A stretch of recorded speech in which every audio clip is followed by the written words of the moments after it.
got my base image here, and as always I'm going to just select this and go to duplicate, and I'm going to just hide the original layer and concentrate on our copied layer. The first thing we need to do is we need to isolate the pupils from the rest of the image, and there are a few ways of doing this, but a simple way to do this for the sake of this tutorial is to just go to the lasso tool, and we just want to select really roughly a sort of figure of 8 shape to just select the pupils here. And of course, if I just delete this, it's just going to delete what I've actually selected, which I don't want to do. So I can go to select and inverse, and now it will delete everything apart from the pupils that I've selected. So I can go ahead and just press delete on my keyboard, and then we pretty much have the eyes left. So I'm also going to press Control D to deselect it. And I'm just going to zoom in, so we almost have the eyes cut out, but there are some bits we want to get rid of as well. For this, I'm going to pick the eraser tool. This might not be the most accurate way of getting rid of the rest of the image, but just for doing this quite quickly for this tutorial, it will do.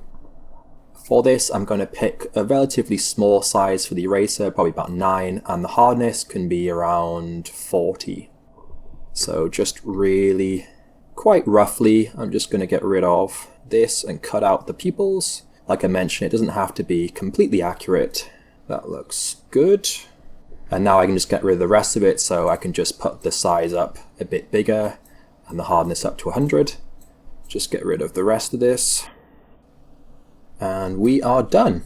Next, I'm going to unhide the original layer and just make sure I've got my pupil layer selected here. And we're going to go ahead and change the color. And as this is Photoshop, there are a number of different ways of doing this these days, but a simple way is just to go to Image, Adjustments, and then Hue and Saturation. So if you go on it, and there are a few different sliders, but the one we want to focus on is just Hue. And as soon as I start changing this, you will see that it just immediately changes the complete color of the eye. And this is really helpful because if you use something like a photo filter, that can work, but you can only really try one color at a time. With this, you can just slide along and just see which colors would actually work well. We started out blue, so what we could do is we could make a more red color, although it doesn't look too good, or we could go a bit more subtle and go for something a bit more green, which looks a bit more natural in the context of the image.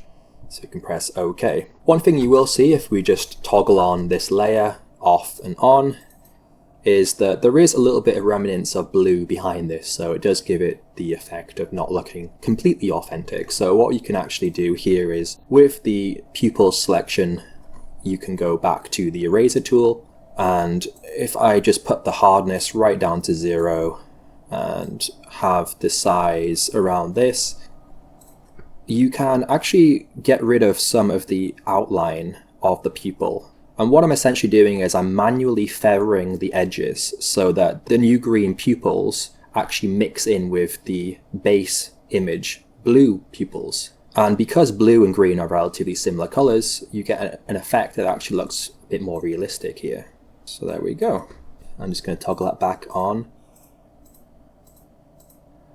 So there we are. And I hope you found this quick tutorial useful. If you have any video suggestions, please go ahead and leave it in the comment section. And if you want to subscribe, that would be amazing. And as always, I will see you all in the next video.